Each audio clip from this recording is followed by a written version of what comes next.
sa labas ng YouTube, sa loob ng YouTube.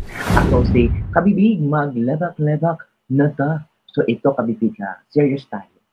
May nabasa akong post na kung saan ay kanyang ah, ninarrate o pinost niya ang kanyang experience kay VP Sara noong bumisita sila sa Batasang Pambansa. Ito ay post ni Ronald Giancarlo Cardema. And I think kilala niyo siya.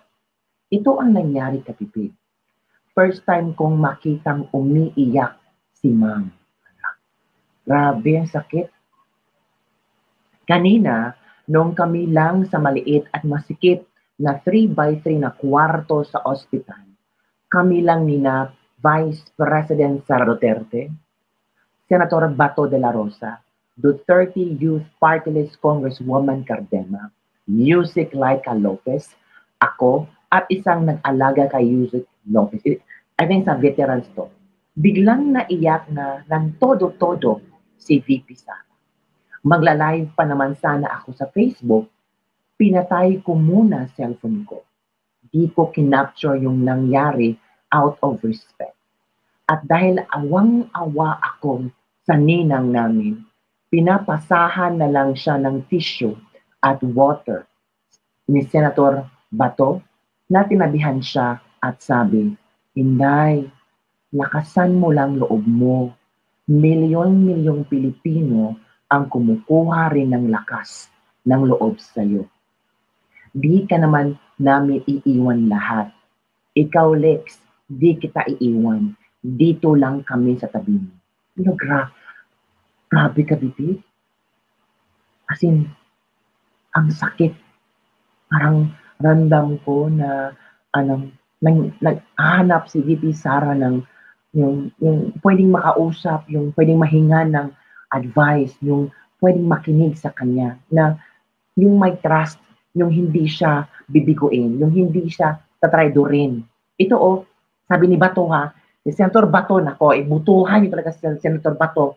Bubutuhan ko talaga si Senator Bato because the first senator na pumunta na nandyan sa tabing ni VP Sara sa panahon na lugmok sila. The only senator na ramdam ni VP Sara na tunay at totoong supporter at minahal siya, si Senator Bato de la Rosa. Kaya mga supporters, kaya mga kabibig dyan, butuhan natin si Senator Bato de la Rosa. Bakit? Hindi niya pinabayaan si VP Sara. Vice Presidente yan ha. Vice Presidente yan. The only refuge ni VP Sara that time, yung mga taong nakapalibot sa kanya.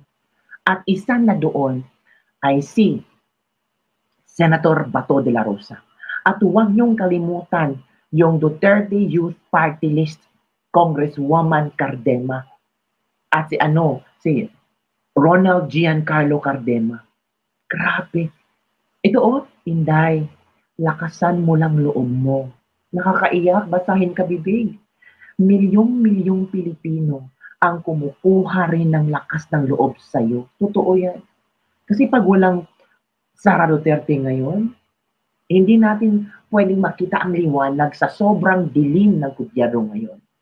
Yung parang walang nag-bring ng ating mga voices, yung parang tinatago na lang natin yung mga nararamdaman natin, yung mga hinagpis, yung gusto nating isigaw, tanging si VP Sara lang ang nakagawa. Kaya maraming pumalakpak kay VP Sara kasi nakikita nila yung sarili nila kay VP Sara. Yung pagod na. Yung ba? Kumusta tayo? Parang yung mga PI ni VP Sara, yun ang gusto nating gawin. Diba? Marami, milyong Pilipino ang kumukuha ng lakas ng loob.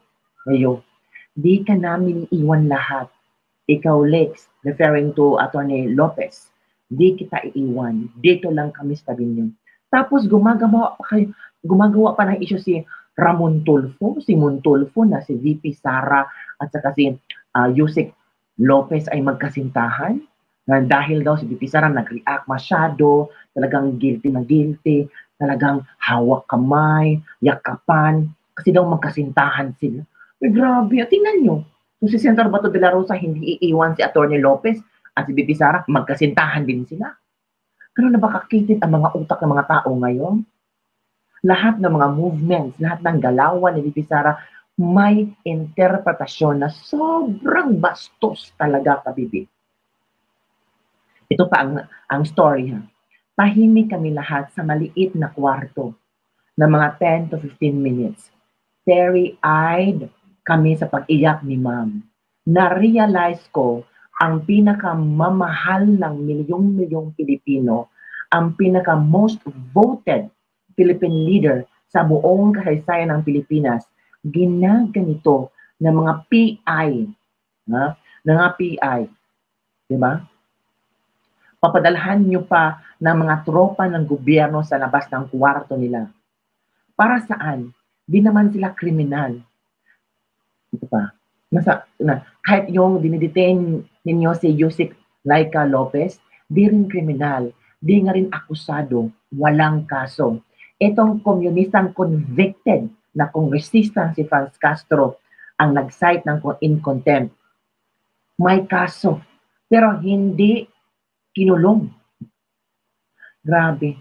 Ipapa-corner nyo sa mga tropa ng gobyerno na ama mismo nila ang nagdoble ng sweldo at nangangalaga ng todo bilang mabait at magaling na strongman commander-in-chief ng bansa. Kaya, alam niyo kabibig, hindi makakalimutan ng mga Pilipino ang ginawa ni VP Sara, ang ginawa ng mga Duterte. Grabe. As in, pati mga bata, sinong idol nyo? VP Sara. Bakit nyo gusto si VP Sara? Mabait siya. Tingnan nyo, mga kabibig. Tingnan nga, parang nakakaawa, first time niyang makita si VP Sara na umiyak ng todo, baka humahagulgol si VP Sara. Parang baka feeling ni VP Sara, this is too much. Ano bang nagawang kasalanan ko? Ang gusto ko lang ay magtrabaho ang OVP. Mali bang itama ko ang mga ginagawa nilang korupsyon? Bakit parang nilalaro nila ang buong Pilipinas? Bakit parang ubusin nila ang pera ng taong bayan? Di ba tumakbo tayo bilang presidente, vice-presidente, or anong posisyon sa gobyerno ay para sa sambayan ng Pilipino, pagsilbihan ang sambayan ng Pilipino. Bakit parang gagawin akong instrumento para mangurako? Diba, yun, sobra, nagpigil lang si VP Sara, pero this time hindi talaga. Nakakalungkot ka, VP, na ganito ang na-experience ni VP Sara.